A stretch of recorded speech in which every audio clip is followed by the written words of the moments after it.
नए किरदार आते जा रहे हैं मगर किस्सा पुराना चल रहा है। नमस्कार, मैं हूं शिव पांडे और आप देख रहे हैं अखंड भारत बुलेटिन।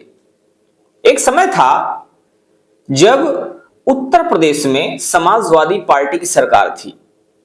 उस समय चयन प्रक्रियाओं को लेकर उत्तर प्रदेश सरकार के ऊपर, यानी कि अखिलेश यादव जी सरकार में थे, तो उस समय उत्तर प्रदेश सरकार के ऊपर तत्कालीन भाजपा नेताओं ने खूब टिप्पणियां की थी और कहा था कि उत्तर प्रदेश में जो अखिलेश यादव की सरकार है ये सिर्फ यादवों को भर्ती कर रही है। और मामला था चयन आयोग का। तो चयन आयोग में ये बात कहते हुए काफी ज्यादा आरोप प्रत्यारोप हुए थे और ये कहा गया था कि अखिलेश यादव जी अपने सजातीय लोगों को भर्ती किए दे रहे हैं और साथ ही साथ जो उनके स्वजन हैं, उनके नजदीकी लोग हैं, उनको भर्ती किए दे रहे हैं। यह मामला काफी तूल पकड़ा था।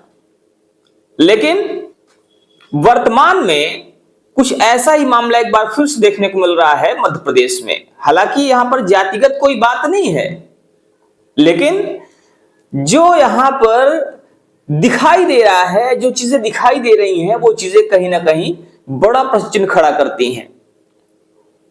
दरअसल मध्य प्रदेश के एमपीपीएससी के द्वारा 71 पद असिस्टेंट डायरेक्टर एग्रीकल्चर के निकाले गए। मतलब कृषि विभाग में असिस्टेंट डायरेक्टर के 71 पद निकाले गए। अब यहां पर जो सबसे बड़ी बात है, चौंकाने वाली है और जिस पर प्रश्न चिन्ह खड़े हो रहे हैं, वो ये है कि 71 के 71 पद पूरे आरक्षित कर दिए गए, यानी कि इसमें 100% आरक्षण दे दिया गया। अब इन 71 पदों में ओबीसी के 47 पद दिए गए, एससी के 14 पद दिए गए और वहीं एसटी के 10 पद दिए गए।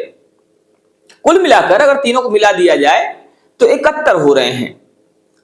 अब यहां पर सोचने वाली बात यह है कि आखिर मध्य प्रदेश की भाजपा सरकार, यानी कि डॉक्टर मोहन यादव, जो कि आरक्षण के बहुत बड़े समर्थक भी हैं और उनका कहना है कि आरक्षण की सीमा बढ़ाई जानी चाहिए, जिसको लेकर भी हाल ही में उन्होंने इस पर काफी कार्य भी किए। तो डॉक्टर मोहन यादव को क्या इस बात का ज्ञान नहीं था कि उसी मध्य प्रदेश में जहां के वो मुख्यमंत्री हैं, वहां पर सवर्ण लोग भी रहते हैं, उनको भी नौकरियां दी जानी चाहिए या उनके साथ भी सामाजिक न्याय किया जाना चाहिए, क्योंकि ये अपने आप को सामाजिक न्याय का सबसे बड़ा पुरोधा मानते हैं। डॉक्टर मोहन यादव ये वही व्यक्ति हैं जिन्होंने एक समय कहा था कि पंडित जी पाए लागू और मारो धाएं। तो डॉक्टर साहब, क्या आपको इस बात का एहसास नहीं है कि अगर आपको कुर्सी दी गई है तो वो कुर्सी इसलिए नहीं दी गई है कि आप जाति विशेष की बात करिए, आप सिर्फ एक जाति को लेकर चलिए। वो कुर्सी आपको पूरा प्रदेश संभालने के लिए दी गई है और प्रदेश में जितने भी लोग हैं सबका ध्यान रखने के लिए दी गई है। इस समय भारतीय जनता पार्टी जिस तरह से काम कर रही है, कहीं ना कहीं आने वाले समय में, आने वाले चुनावों में, भले ही भारतीय जनता पार्टी कोशिश कर रही है कि आने वाले चुनावों में हम अपना झंडा गाड़ेंगे और जैसा पहले भी कहते रहे हैं 400 पार जाएंगे, 500 पार जाएंगे, 1000 पार जाएंगे, भले कितने बड़ी बड़ी बातें करें। हालांकि 500 और 1000 की बात ही नहीं है, लेकिन बातें करना और उसको पूरा कर पाना, दोनों में बड़ा फर्क होता है।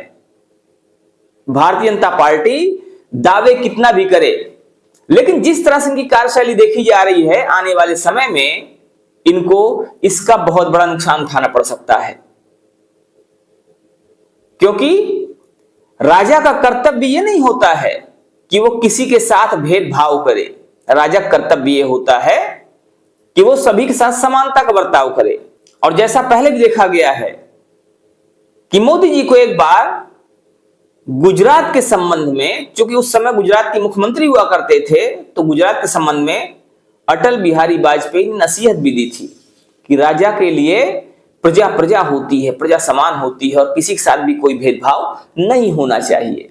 लेकिन वर्तमान समय में देखा यह जा रहा है कि भारतीय जनता पार्टी जिस तरह से कुर्सी में आई, सत्ता में आई, अपने उसी वायदे को भूल गई, अपनी उसी बातों को भूल गई कि आखिर वो आई किस लिए थी, और लगातार ऐसे काम कर रही है जिससे समाज में विघटन पैदा हो रहा है। और साथ ही साथ कहीं ना कहीं देखा ही जा रहा है कि बहुत सारे लोग भारतीय जनता पार्टी से कटते हुए से नजर आ रहे हैं। और अक्सर ये चर्चाओं में आ रहा है, अक्सर ऐसी वीडियोस वायरल हो रही हैं कि भारतीय जनता पार्टी की रैली जहां भी होती है वहां की कुर्सियां खाली रह जा रही हैं।